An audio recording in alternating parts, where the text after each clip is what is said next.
안녕하십니까. 티칭 프로 양찬국입니다. 더 골프 TV 시청자 여러분께 인사를 드립니다. 아주 독특해요. 잡지사가 영상을 같이 하신다고 그러니까 활자로 못했던 거가 이제 살아있는 영상으로 제공이 될 것 같네요. 많은 시청 바랍니다. 일단 그 대부분의 한국의 그 프로들이 그렇지만 12월 달 중순쯤 되면 추워서 한국에서는 라운드도 안 돼요. 훈련도 안 되지만. 그래서 저희들은 매년 12월 말부터 2월 말까지 태국이나 필리핀이나 이렇게 동남아로 전지훈련들을 가지요. 저도 태국 방콕 근교에다가 겨울 캠프를 쳐서 2월 말까지 거기서 캠프 운영하고 돌아왔어요. 시즌 계획은 어차피 티칭 프로니까 레슨에 전념을 해야 되겠지만 금년부터는 아주 독특한 두 가지 계획이 시작이 됩니다. 지난 3년 동안 추진을 해왔는데 첫 번째는 티칭 프로들만의 협동조합을 만들어서 레슨 수입이 좀 부족한 부분을 직접 좋은 골프 용품을 검증해서 공급하는 프로가 파는 골프 용품을 시작하게 되고요. 그래서 전국에 있는 우리 티칭 프로 동료들 2,000명 만들어 가지고 정말 확실한 물건만, 대신에 저희들도 검증을 하고 AS에 보장을 하는 것만큼 필요한 만큼은 차액을 받아야죠. 레슨비 수입이 좀 부족하니까요. 그다음 두 번째는 한국의 티칭 프로들을 중국의 연습장에다가 취직시키는 프로젝트를 추진해 왔습니다. 그래서 최근에 이제 해남도 하이난의 그 미션 힐스의 본부 테닐 추와 합의가 돼서 한국에서 중국 진출을 원하는 티칭 프로들을 우리가 선발을 해서 짧은 기간 동안 소양 교육을 시킨 다음에 하이난에 가게 됩니다. 미션 힐스에 가서 거기에서 중국어 배우고 중국의 풍습, 중국의 역사 같은 걸 배운 다음에 3개월 뒤에 미션 힐스가 발행하는 인증서를 받아가지고 이제 중국 연습장에 취직을 하게 되지요. 그래서 그 두 가지 프로젝트가 2017년부터 시작이 됩니다. 그 골프 쪽에서 요구하는 거가 기술, 체력, 멘탈이라고 그러잖아요. 근데 저 같은 경우에 특별한 비결은 없어요. 다만 골프만 생각하고 골프만 치고 골프에 상관없는 일은 안 합니다. 예를 들어서 겨울에 많은 분들이 스키들을 타시거든요. 하지 말라는 건 아니에요. 제 경우 말씀드리는 거예요. 부상의 염려가 있어서 그 즐거움을 제가 안 하죠. 또 봄 시즌 됐을 때 체력 때문에 경기를 못하면 안 되니까 겨울 내내 정말 똑같이 봄에서 가을하고 똑같이 같은 시간에 자고 일찍 일어나고 하는 그 방법밖에는 없습니다. 저는 골프 가르치는 사람은 말이에요, 꼭 이런 철학을 가져야 된다고 생각하고 저는 그렇게 가르쳐요. 말하자면 캐디들 교육할 때 하는 말인데 Think like a pro, 프로처럼 생각하고 Play like a caddy. 전혀 거꾸로죠. 말하자면 캐디처럼 생각하고 프로처럼 치라, 이렇게 얘기를 하게 되는데 교습가들한테는 꼭 그렇게 얘기를 해요. 네가 배우면 그렇게 배우겠냐?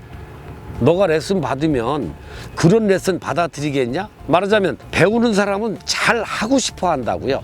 빨리 배워서 잘 치고 싶어 하는데 가르치는 사람이 자기 중심으로 do this, do not this 이렇게 하세요, 이렇게 하지 마세요만 하니까 배우는 사람이 빨리 흡수를 못해요.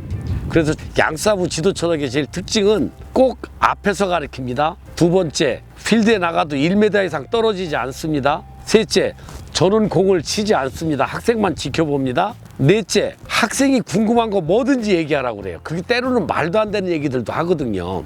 어디서 이상한 말 듣고 와가지고 뭐 이론적으로 토론을 하자고 그러고, 어떤 좀 짓궂으신 분은 프로들 간 본다 그러죠, 애들 말로. 이렇게 좀 테스트도 하시는데 일단 그런 언어가 튀어야 돼요. 서로가 대화가 돼서 상대가 물어볼 때 불편하지 않아야 되고, 저도 또 대답을 해줄 때 절대 어려운 말 전문 용어 쓰면 안 돼요. 되도록이면 쉬운 말로, 예를 들면 그립은, 스탠스는 이렇게 할 때 우리 일상에 가장 자주 하는 익숙한 동작을 가르쳐 드리죠. 그래서 철학이라고 한다면 내가 배운다면 만족하겠냐? 이렇게. 내가 배운다면, 나도 저렇게는 안 배우겠다라고 하면 그건 틀린 거예요. 근데 지금 나이가 먹은 사람으로서 기우지만 개중에 젊은 프로들이 골프 배우러 오신 학생분들한테 그분이 골프만 미숙하지 다른 건 다 훌륭하시거든요. 그런데 다 다 자기가 아는 것처럼 전문 용어 섞어가면서 영어 섞어가면서 그 레슨하는 걸 볼 때마다 좀 안타까워요. 예를 들면 골프의 스윙 역학을 설명하는 어떤 프로가 그 설명을 하는데 제가 아는 그 학생분은 물리학 전공하신 물리학 박사분이시거든요.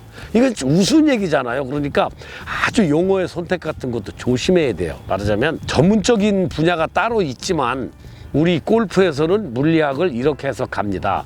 또는 물리학적인 원리를 저희는 이렇게 해석을 합니다. 이렇게 겸손해야 되는데 자꾸들 자기 과시형들이 많아요. 그래가지고 외래어들 많이 쓰고 요즘 영어가 더 이상은 외래어가 아닌 것처럼 익숙하지만 그래도 조심해야 되는 거가 상대가 만약에 모르는 말을 아시죠라고 물어볼 적에 그분이 때로는 상처받기도 하거든요. 골프는 인문학처럼 기억하는 게 아니에요. 익히는 거예요. 익혀. 그러니까 그분이 재미가 있어서 자꾸 반복할 수 있게끔 그렇게 가르치라고 얘기를 하고 이 양사부의 그 레슨 철학은 내가 저 사람 배우듯이 가르칩니다. 그러니까 언제나 우리들이 많이 웃지요. 배우면서.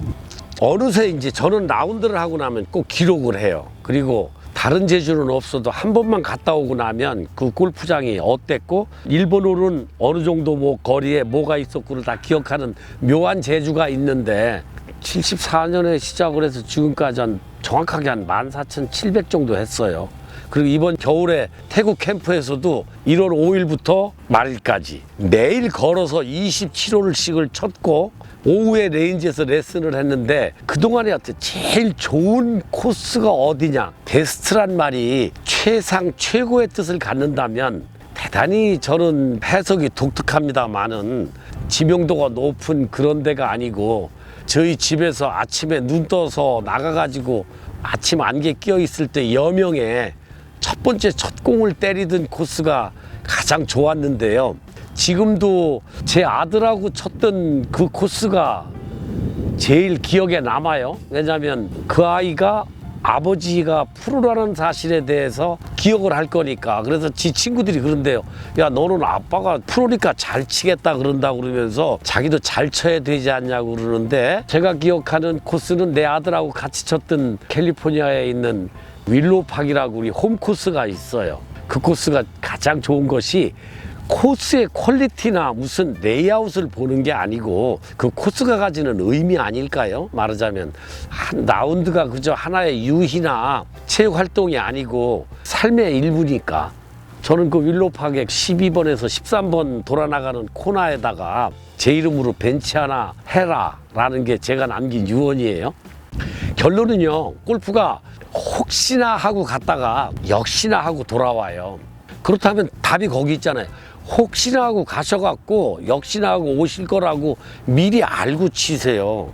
제가 프로지망생들한테 하는 얘기가 있어요. 네가 40만 번 정도의 골프공으로부터 배신을 당해봐야 골프를 치게 된다라고 얘기하는데 그건 뭐냐면 자기가 잘못 쳤어도 왠지 섭섭하고 나는 최선을 다했는데도 결과가 좋지 않으니까 배신당했다는 느낌을 갖거든요. 즐겁게 라운드를 하시는 방법은요, 내일 나가시든지 모레 나가시든지 한 가지만 생각하세요. 내가 속상해서 오는 것만큼 자기 동반자, 자기 적들은 더 할 거예요. 왜냐하면 그 친구들이야말로 죽일 거야. 그리고 왔다가 못 죽이고 자기가 죽고 가니까. 그렇지만 시청자 여러분들은 가시면서 내가 혹시나 하고 가지만 역시나 하고 올 거라고 미리 낮춰 가시면 골프는 말 그대로 가서 치고 오는 거지 누구 죽이러 가는 거 아니에요. 코스를 죽이러 가거나 평소에 자기하고 라이벌인 그 친구 죽이러 가는 게 아니거든요. 그래서 상처받지 마세요. 다만 스스로가 내가 골프를 갈 때 내가 골프를 쳐야지 골프가 날 치게 하면 안 되잖아요. 그런 데들 보시면 나중에는 실성들 해가지고 골프가 그 플레이어를 쳐요. 아니 오비 두 방 내놓고 웃으면 그게 맨정신입니까? 그게 실성한 거지. 아니 쓰리퍼스를 하고 나서 웃으면 남들은 속으로 웃어요. 겉으로 안 웃지만. 물론 겉으로 웃는 남자하고는 같이 치지 마세요. 그건 나쁜 놈이니까. 그러나 본인이 속으로 웃어야지 겉으로 웃으면 상대를 즐겁게 해요. 잘 치는 법 즐겁게 치면 되는데 가셔갖고 즐겁게를 못 치잖아요. 말이 있어요. 4명의 친구랑 같이 라운드를 나갔다가 들어올 때는 4명의 왼수하고 들어온다고 그러고 4명의 적이 돼가지고 들어온다고 그러잖아요. 그런 건 골프 아니에요. 잘 안 될 거야. 왜냐하면 준비가 좀 부족하니까, 열심히 연습을 안 했으니까. 그리고 나가시면 언제나 골프는 최소한 노력한 것만큼은 돌려줘요. 많이 그렇게 배신하지 않아요. 저는 투어 플레이어는 못했잖아요. 그러나 이 길을 나섰다가 정말 뜻처럼 안 된, 요즘 젊은 사람들이 말하는 루저라고 하는 프로들이 꽤 있어요. 그들이 시작할 때 그 꿈이 다양하지 않습니까? 어느 한쪽에서라도 꿈이 이루어져서, 아, 그래도 나는 골프를 해서 좋았다고 하는 걸 좀 만들고 싶은데, 그게 좀 막연하지만 더 구체적으로 말씀드리면 골프를 직업으로 하는 사람을 좀 보다 많이 만들고 싶고요. 또 이 길에 이왕 들어서서 골프를 가르치는 걸 직업으로 하는 내 동료 티칭 프로들에게 이게 그래도 자기도 좋고 자기도 즐겁고 생활도 되는 당당한 직업이라는 걸 꼭 알도록 그런 기회를 만들어주고 싶어요. 그래서 지난 3년 동안 아무 말도 없이 어떻게 하면 중국에 가서 좀 더 돈을 벌 수 있지 않을까. 물론 개인적으로도 많이 갑니다. 그런데 중국에 개인적으로 가면 통역이 농간을 부린다거나 연습장 주인의 개인적인 횡포로 잡 시큐리티라고 하는 보장이 잘 안 되는 게 문제였어요. 그래서 중국에 있는 기업, 중국의 연습장들이 막대할 수 없는 제도적인 장치를 만들어야 되겠다 해서 3년 동안 추진을 해왔고요. 티칭 프로들의 수익 증대를 위해서 이 레슨 시장이 커져야 되는데 골프가 점점 줄었거든요. 그래서 우리가 기술을 파는데, 골프를 배우는, 가르치는 기술을 파는 거라고 그러면 물건도 팔자. 내가 당당하게 맑은 정신으로 바르게 팔면 흉은 아니니까. 그래서 프로들을 세일즈맨화하는, 골프 용품을 파는 그런 제도를 만들었던 거가 제가 그동안 3년 동안 노력한 건데, 이제 제가 19년에는 7순이니까 여기서 이제 7순 골프를 해서 은퇴를 해야 되거든요. 은퇴할 때까지 바람이 그거 하나예요. 대한민국에서도 티칭 프로라는 직업은 확실한 직업이다. 그리고 티칭 프로들은 다 제멋에 겨워서 행복하더라. 그렇게 좀 만들고 골프를 좀 은퇴를 했으면 좋겠어요. 끝까지 할 겁니다. 근데 가장 좋은 은퇴는요, 은퇴를 안 하는 것이 명예로운 은퇴거든요. 어딘가에 있어서 동료들한테 힘이 좀 돼주고 좀 보태주고 싶죠. 더 골프 TV도 있다고 그러고 잡지에다가 처음으로 제가 인사를 드리는데요. 다니면서 많이 보이는 거가 그냥 돌아다니는 것 같지만 틀림없이